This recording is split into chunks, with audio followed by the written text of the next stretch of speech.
What's up guys? Ngayon po ay mag-unboxing tayo sa ating nabiling motor parts from Shopee.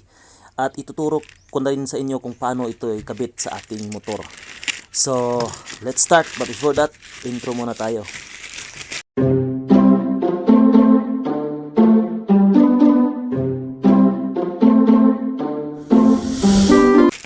Ang na-purchase pala natin na motor parts guys is yung brake and clutch lever with handlebar plus lever guard set. So set to siya na pagbili natin guys sa Shopee from Real Zion Motor. Nabili natin siya guys for 1,300 pesos yung price niya. Bumili ako nito guys para kasi nasira yung clutch lever ng aking sniper. Then set na rin yung binili ko para palitan ko na rin yung mga luma ng mga handlebar at saka yung guard niya na nasira na din. So buksan natin itong unang box guys kung anong laman ito. So yun guys, ito yung ating lever guard guys. So may pa-sticker din si Real Zion. So ang kagandahan din ito guys, mukha siyang matibay, din may pangalan din siya. Halimbawa ito may sniper siya na nakapangalan, so intended lang talaga siya for sniper guys. So mas nakakaastig tingnan sa ating motor guys pag naikabit ito guys. So ito pala siya guys, is aluminum alloy ito guys. So hindi ito magaan lang siya pero parang mukhang matibay at saka hindi siya kakalawangin. So yun yung papalitan natin. Then pati yung ating side mirror din nasira din, na damage nung natumba. So isang set na lang yung binili ko, yung clutch lever with handlebar lever.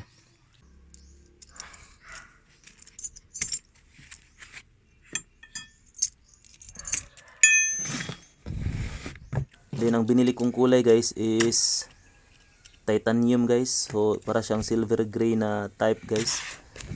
So ito yung binili ko na kulay kasi yung ibang kulay pag matagal na nagfi-fade. So ito na lang kasi kung mag-fade man to hindi halata.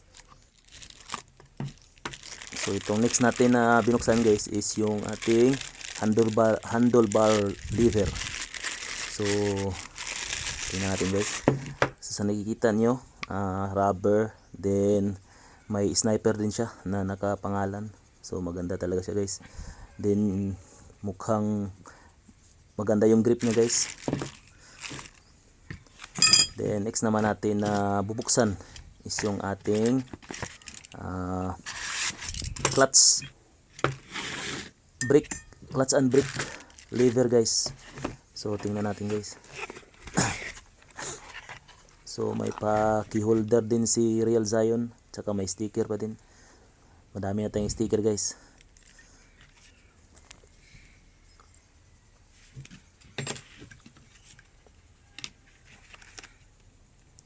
Real Zion Motor Bustier Motorcycle. So ito yung kanyang brake and clutch lever guys. So may adjuster siya guys, na parang ito kung gaano ka babaw or kalalim yung diin nyo sa clutch or sa brake nyo, dito tayo mag-adjust guys. So yun lang guys, simulan natin ang pag-install. Tara, simulan natin guys. Tanggalin muna natin to dito, tapos may alin bolt dito, tapos dito din sa may ibabaw para mas madali tayong magkabit.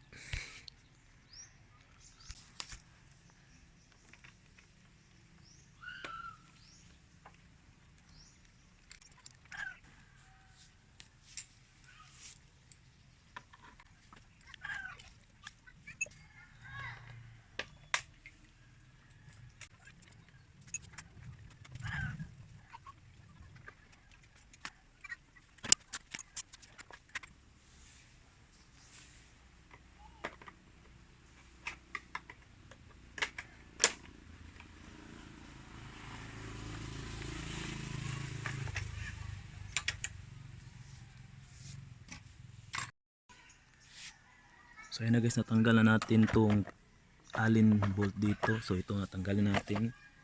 itong screw, tanggalin muna natin to. Star screw yung gagamitin natin para mas madali yung pagtanggal natin, pagkabit natin dito sa ating lever guys. Kailangan natin tanggalin to. So isprayan muna natin ng WD-40.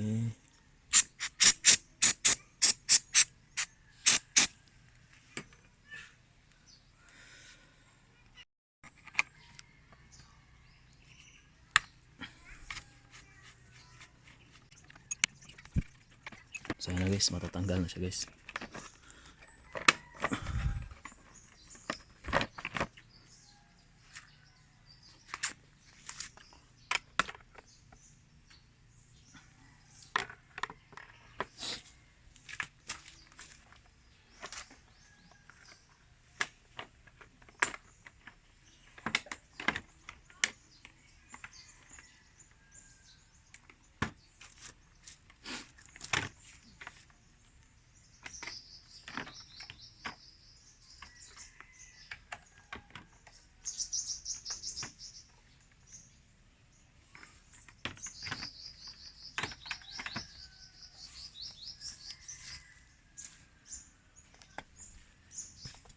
So ito na guys, mas madali na tayong makagagalaw dahil tinanggal natin yung ating headlight.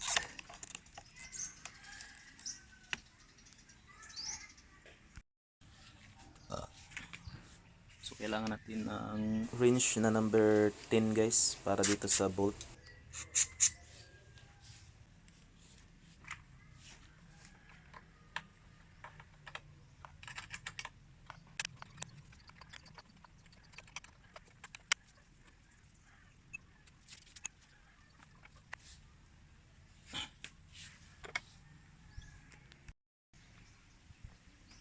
So dito guys, una nating palitan yung sa right side kasi plug and play lang itong sa right side.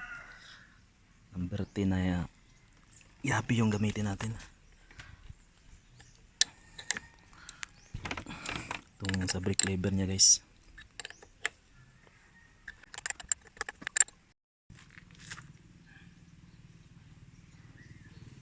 So ito na yung bagong brake lever natin guys. Bitsang salpak lang to. Plug and play lang to guys. Mas madali itong ikabit. Ito yung luma guys.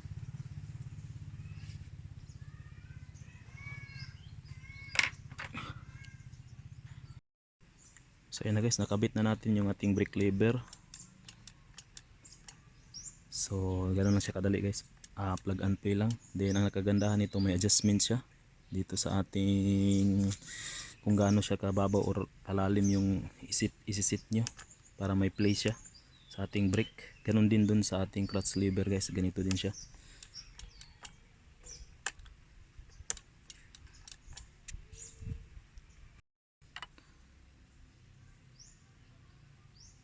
So dito guys, kailangan natin ng number 12 na yabi guys para mapihit natin tong nut na to.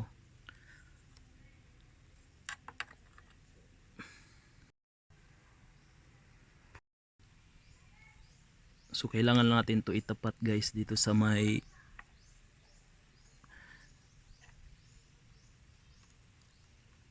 space dito guys para makuha natin yung ating cable. So yun na guys.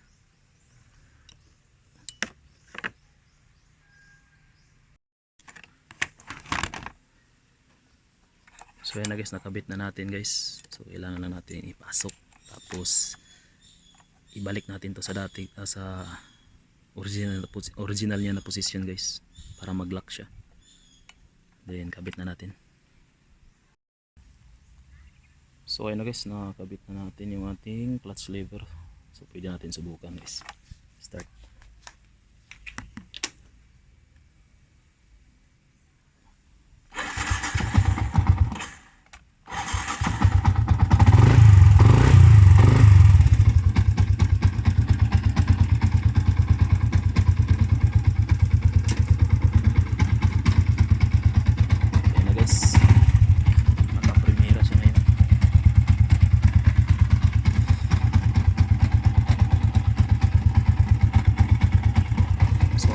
natin is palitan natin yung ating handle bar at saka yung kanyang guard din. Kabit na rin natin dito guys. So ayun guys, nalagay na natin yung ating clutch lever at saka sa brake lever. So ibinalik ko na muna yung ating cover ng ating headlight. Then dito pala guys, kinating ko na lang, cutter lang yung gamit ko sa pagtanggal ko ng handle lever dito, handle dito kasi hindi ko naman yun gagamitin kasi luma na. Pero kung gusto nyo pang i-recycle or i-spare, pwede nyo yung tanggalin, matanggal din man yun. So higpitan lang natin to guys.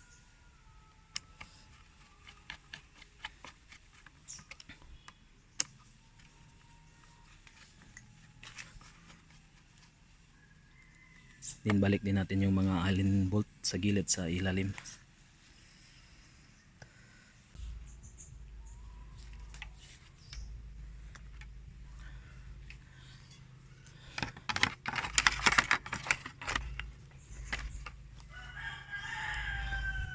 Na guys, clip lang to guys. Yun.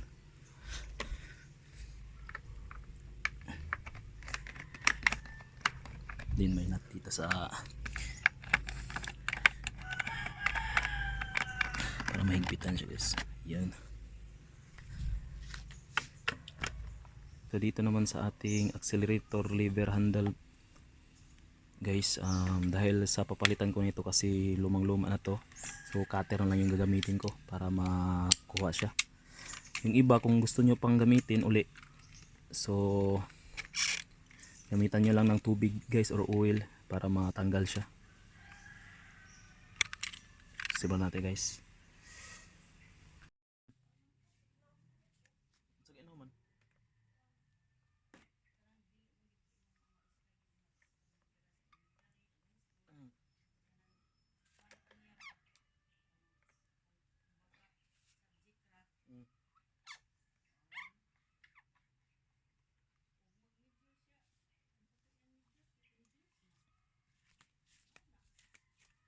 So dito guys, inisprehan ko lang ng WD-40 guys para mas mabilis, madali siyang maipasok. Or pwede rin kahit tubig lang, pwede na yan. Kasi medyo mahirap talaga siya ipasok kung walang lubrication guys. Ayan guys, nakabit na natin yung sa ating left side na handle lever.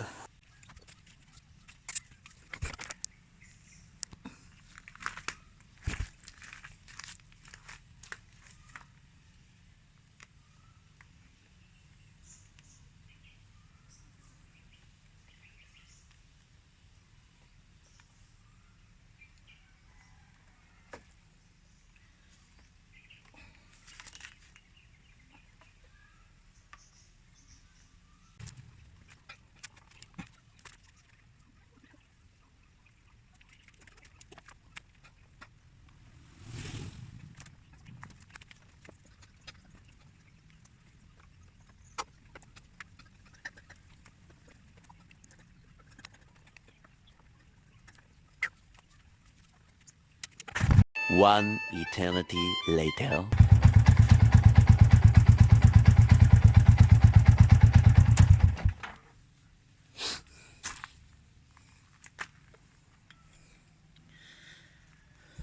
So yun na guys, natapos na natin guys ang handle lever, tawag to, accelerator lever handle. Then dito din sa kabila, tapos na rin guys, mas madali lang dito sa kabila, pero dito sa accelerator talaga mas challenging, pero nagawan pa rin natin naman ng paraan guys. So next is yung guard natin, yung guard naman yung ikakabit natin dito.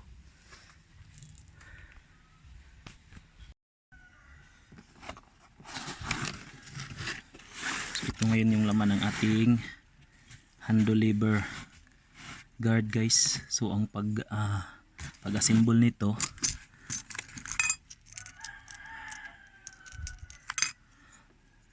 ito yung ilalagay natin, Gamit lang tayo ng stars Allen wrench guys. Ito yung pag-assemble nito, tapos ito yung nasa gitna ng pipe ng ating handle lever. Ito yung ilalagay natin para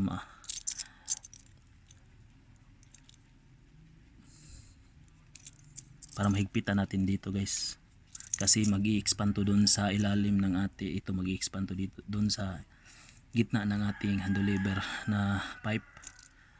Pag hinigpitan natin dito guys yung screw. So simulan natin guys.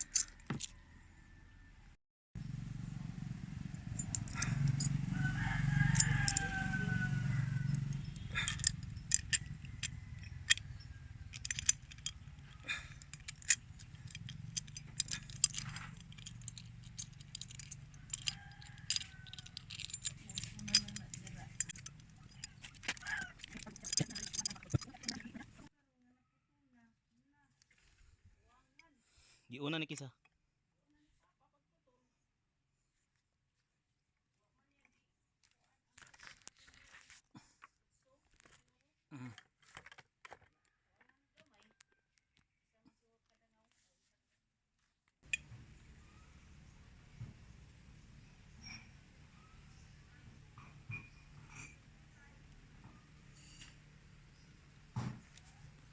Dito guys, ang ginawa ko, nag-cutting ako sa rubber para mapasok yung guard, para ma-fix dun sa sa pipe niya guys, para hindi siya matanggal-tanggal.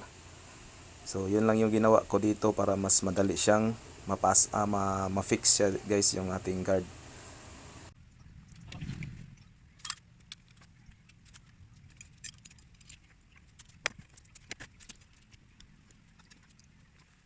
Din dito guys, nag-insert ako ng extra aluminum or metal dun sa ating inlet pipe, dahil kahit anong higpit ko dun sa ating alin para sa ating guard, medyo maluwag pa rin siya, kaya nag-insert ako ng metal para mas ma-fix siya guys.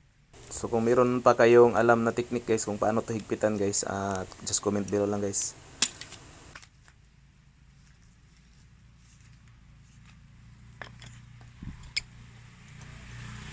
So ito na siya guys.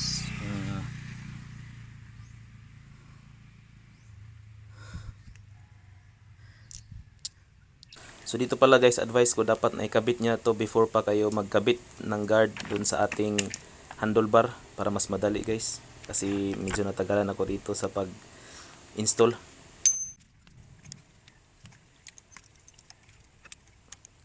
So naikabit na natin yung dalawang lever guard guys. Then dito naman sa accelerator guard guys, yung guard nya, huwag mo yung masyadong idikit doon sa ating handle lever guys, para maka-play yung ating accelerator guys. So kung doon sa kabila, kailangan nating i-fix doon sa ating handle.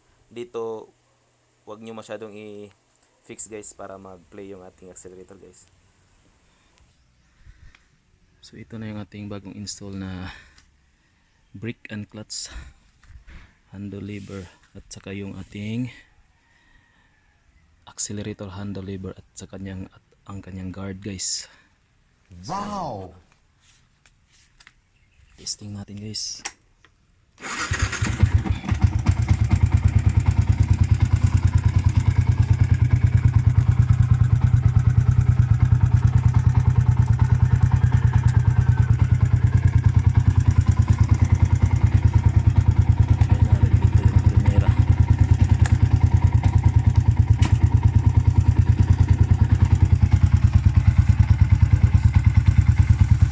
Guys, sana may natutunan kayo.